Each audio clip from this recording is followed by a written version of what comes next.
Hi, I'm Bob Tabor with LearnVisualStudio.net. In this lesson, we're going to talk about HTML5 forms.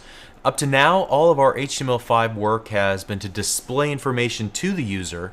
In this lesson, we begin to retrieve information from the user. And I know you've used forms on web pages before. If you've ever signed up for a username and password for a website, if you've ever registered for a webinar or some other event, if you've ever purchased anything on the internet, then you've used a form. And there are different types of form fields that you can use to collect different types of data, or rather to restrict the types of selections or choices that a user can make. So in this lesson, we're going to talk about forms and even build a simple form with several elements on it. In the next lesson, then we're going to add some additional elements and talk about validation on the client, which is new to HTML5.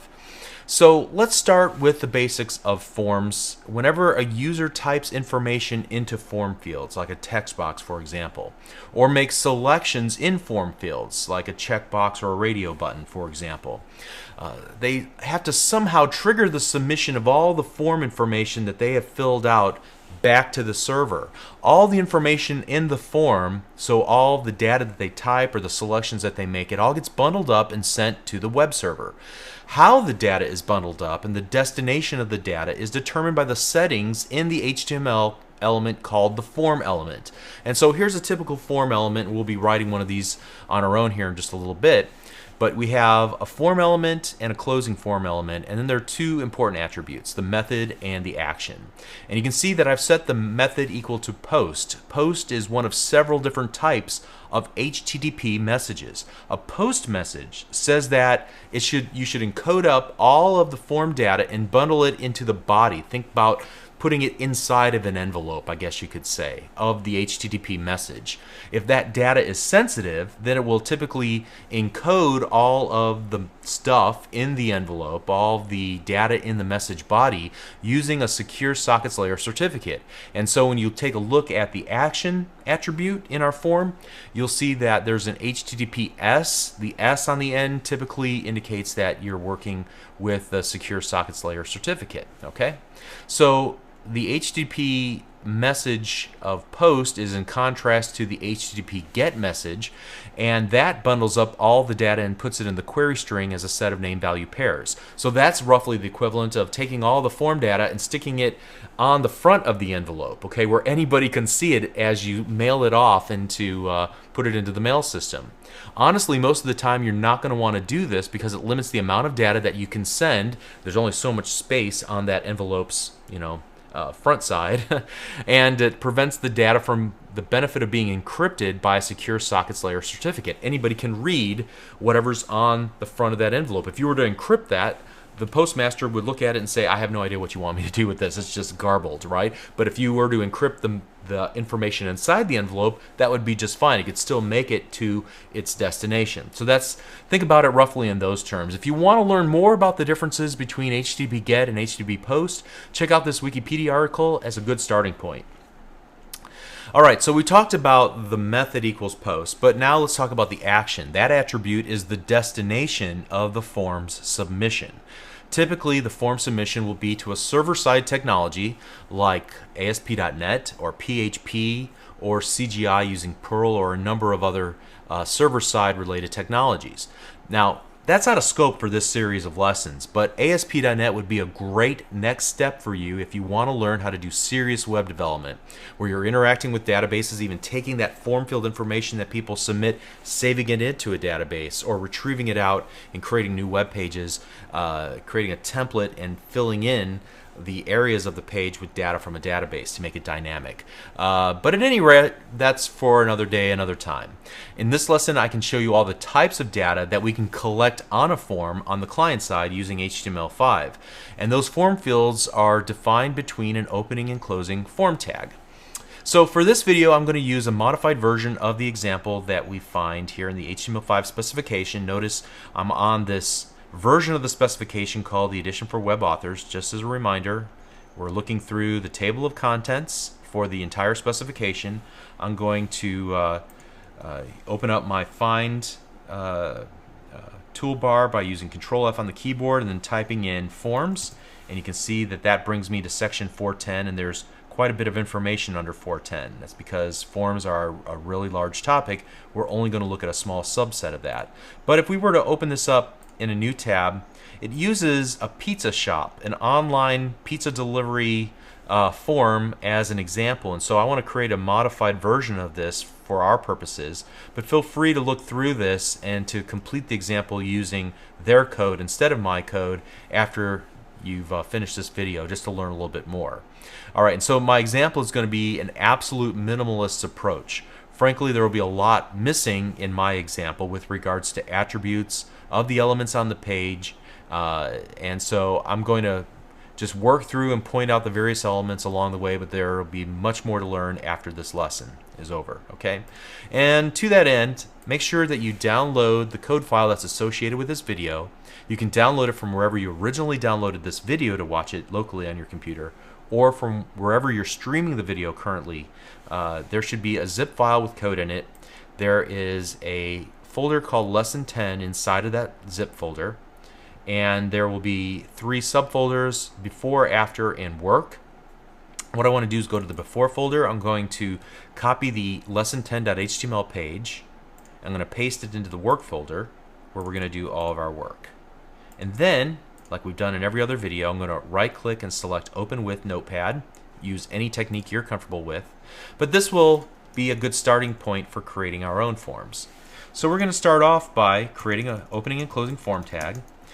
As we said at the outset, we need some attributes here. In the first attribute, we'll create a post and then an action, and we're just going to set it to a fictitious page that doesn't really exist. This will not work.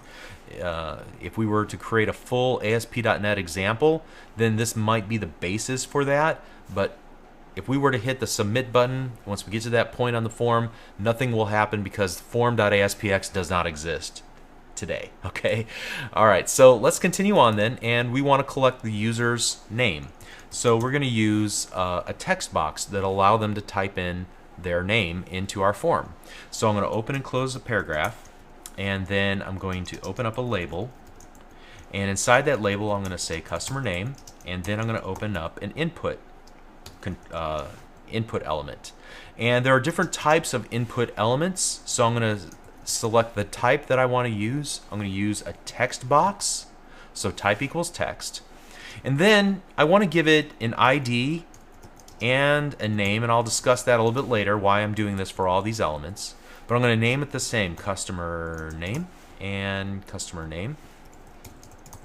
Just be sure to follow along. We'll explain why we're doing this much later in this lesson, all right? And if at this point we were to save what we've done and open it up in Internet Explorer by just double-clicking the web page from our work folder, you can see we get a text box. And so I can start typing in the name and just keep typing and typing and typing and typing. So clearly this isn't a good situation. What we want to do is limit the number of characters that somebody can type into our text box. And to do that, I'm going to set another attribute called max length, and I'm going to set that to 10. Might be a little short for a name, but it'll again allow us to at least exercise the max length attribute. So now as I begin to type, notice that it stops at about 10 characters, which is perfect. Alright, so let's continue on. The next thing that I want to do is retrieve information like the size of the pizza that the individual is ordering and then the pizza toppings. And so with regard to size, there's only 3 options: small, medium, and large. And so you can't choose small and large at the same time. We want to restrict the selections that the user can make. And to do that, we're going to use a series of radio buttons. Radio buttons are usually just circular buttons as they're represented in HTML, and you can select one, and when you choose one, the other 2 will become unselected. If you choose one of those, then your original selection will go away, so you can only make one selection from that list. And to kind of represent all of the given options together, we're going to kind of enclose them in a field set. And let me go ahead and type it out, then I'll explain what a field set is. So let's start with field set and then a closing field set. And inside of the field set, I'm going to create a legend. I'll talk about what that is here in a moment.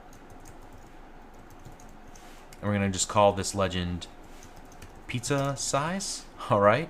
And so a field set groups form elements together with a common name, and the legend provides the name, in this case, pizza size. All right. And the legend has to be the first child of the field set. Just a little technical note there. So you'll see that once we add our individual radio buttons here in between the field set, open and close field set elements, you'll see that it creates a little box around it with a name in the upper left-hand corner by default using Internet Explorer's default style sheet. Of course, we can change that. But let's create a series of paragraphs, a series of labels, and inside of those labels, we're going to put an input type equals, and instead of a text field, we're going to use a radio for radio button. And now I'm going to give each radio the same name, size, because each of them are going to be submitting either a small size, a medium size, or a large size. And so to differentiate each of those sizes, we're going to give it a value, for example, small. And then outside of the boundaries of the input element, I want to type whatever the user will see. So for like a example, a 10-inch pizza. All right, so this is the friendly text that the user sees. This is the value that will be submitted back to the web server if the user selects the small sized pizza. All right, and of course we want to finish out our label as well.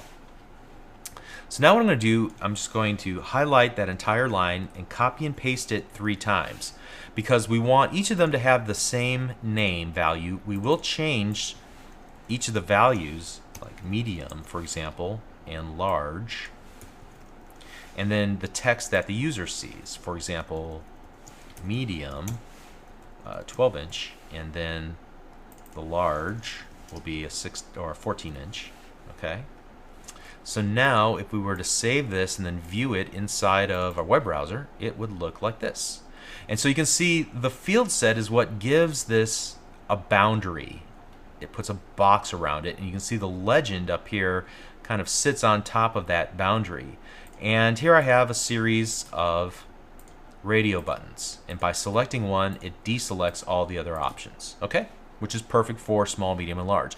Next thing I want to do is create a field set that will allow us to capture which toppings the user wants on their pizza. So let's start with a field set and a closing field set. And then we're going to add a legend, a closing legend. And here we're going to type in pizza toppings. Great. And beneath that, all right, I'm going to start with a paragraph. And inside that, I'm going to add a label. So I'll go ahead and close out the label because I forgot to do that last time. And then inside the label, I'm going to add an input. The type of input I want to use is a checkbox. All right, and then I'm going to give it a name, and we're just going to call this toppings. All right, and then I'm going to set the value for this individual checkbox. I'm going to go ahead and leave it empty for now because I want to use this sort of as a template for the other items. I'm going to have 4 items total available for the pizzas. And so we're going to add bacon. So the first time I type in the value of bacon is what gets submitted to the server. This is the text that the user will see in their web browser. All right. So cheese, and we might say, like, for example, extra cheese. Onion. And then finally, mushroom. I guess we're going mostly vegetarian here. I guess bacon wouldn't fall in that category. Okay, but now let's go ahead and save this, and let's see what we come up with. There we go. So we have another field set, box around it with our legend pizza toppings, and we can select as many of these as we want to. All right. Let's go ahead and minimize that. And now let's ask what type of field set, or I'm sorry, what type of crust the user wants. So we're going to go back to a paragraph, and here I'm going to add a select. Let me close out the paragraph. So here's a begin and end select, and inside of that, we want to create a series of options. And so we're going to say normal.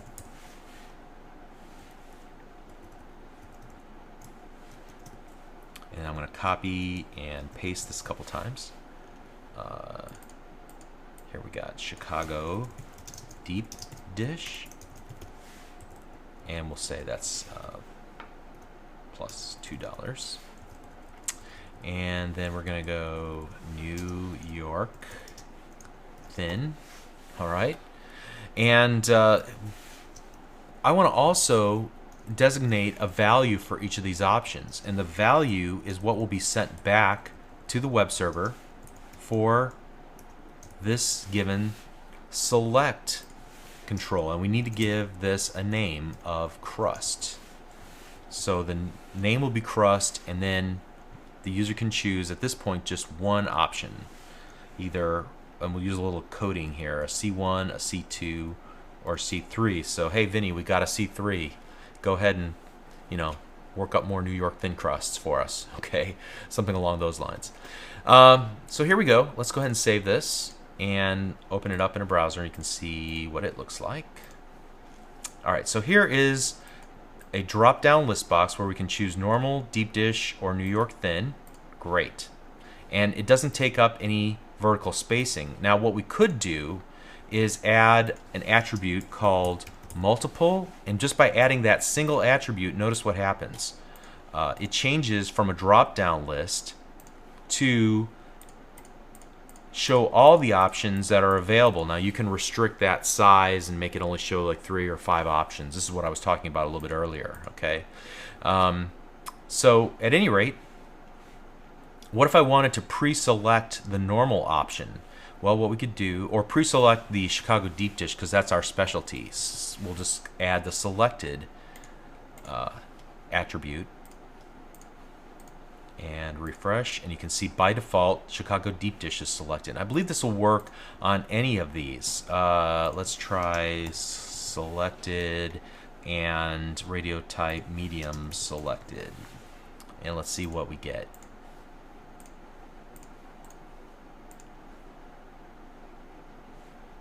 Actually, I think it's checked.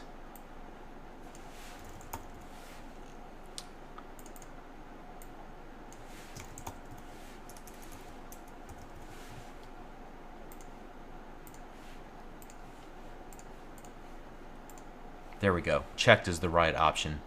Similar in thought, just a different attribute. Okay. So by default, a medium, and all pizzas will include onion by default unless you deselect it or if you change the size. Okay. Alrighty.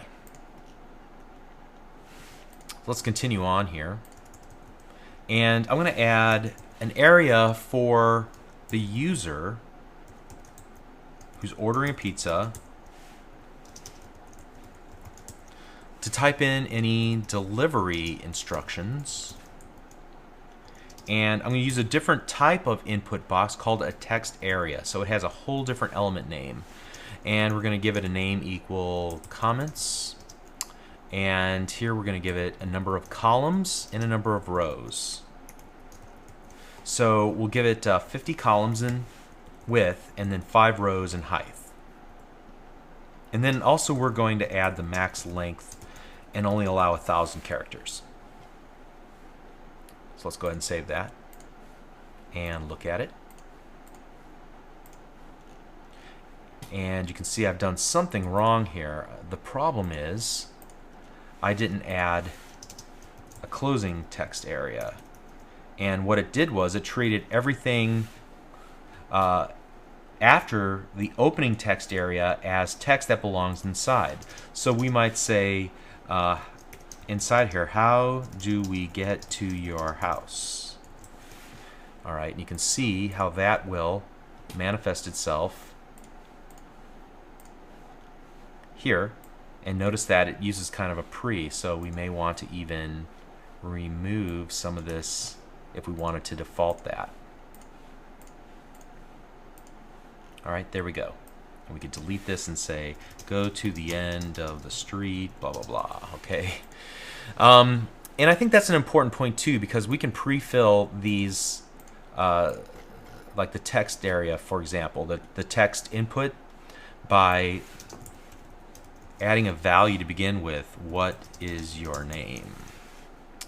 Now, admittedly, this wouldn't be too smart because it would force the user to have to go in and delete all that and then type. And there are some ways for us to kind of, you'll see this effect on some forms that they put like a little description of what the form is inside of the box in a very light gray font, and then you put your mouse cursor in and it disappears.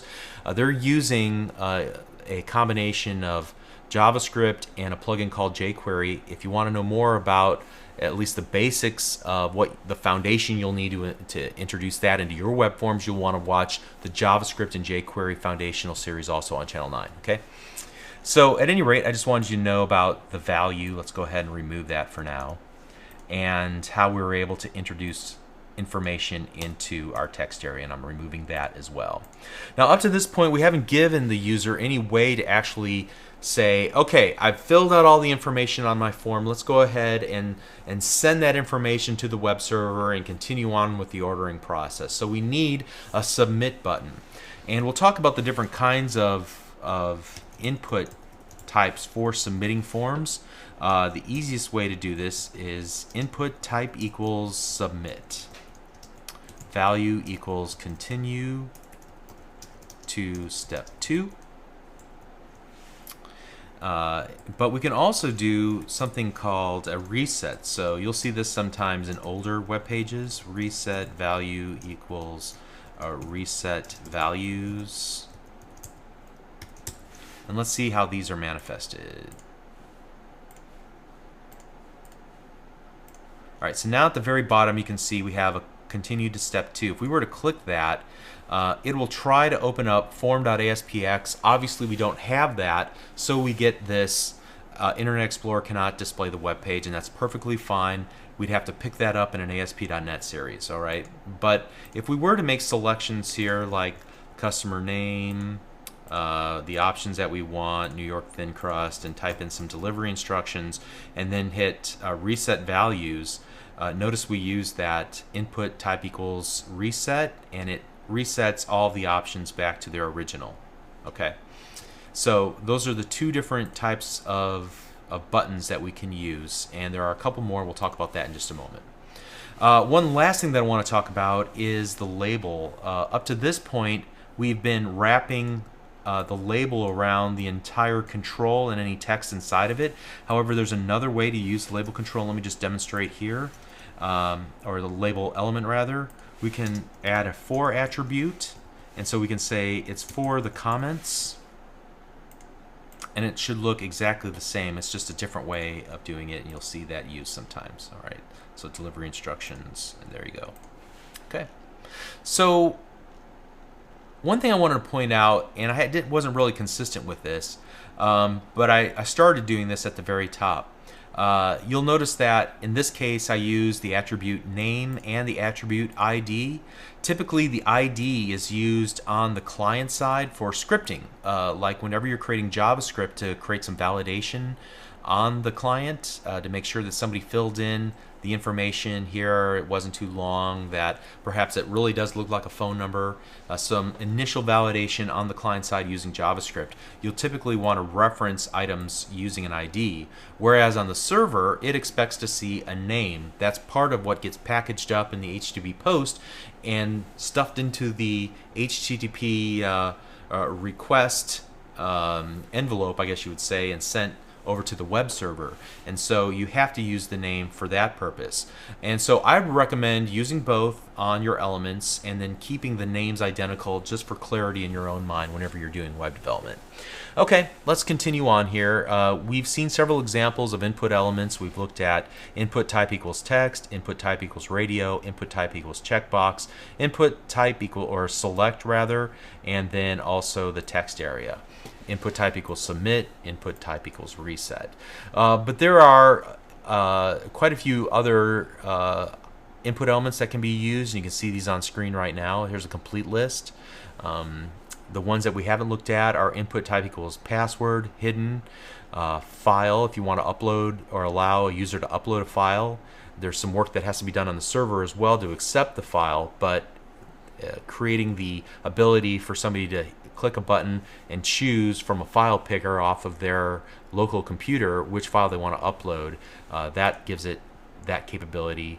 There's also, we looked at the submit and reset. There's an image for an image button, so you can use a image instead of the Battleship Gray style buttons like we've used here in our example.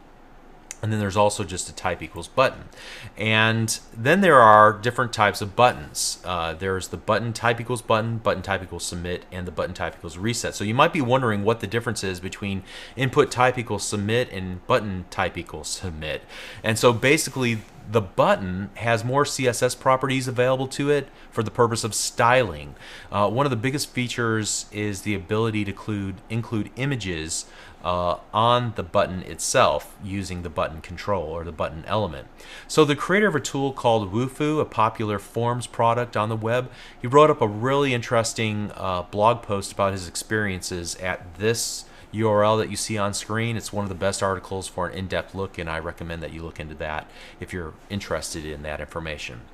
Okay, so to wrap up this lesson, I just want to say that this is really only half of the story when it comes to forms in HTML5.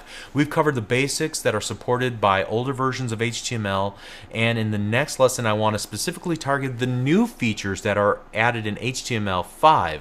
I promised that I would try to avoid this. However, the fact of the matter is that at the time that I recorded these lessons, Internet Explorer 9 doesn't support many of the HTML5 features related to forms. However, Internet Explorer 10.0 does support many of them, and so we'll want to see that in action in the next lesson. But don't worry, I'll explain the ramifications of using these new HTML5 form elements in the next lesson. Be sure you watch it. We'll see you there. Thank you.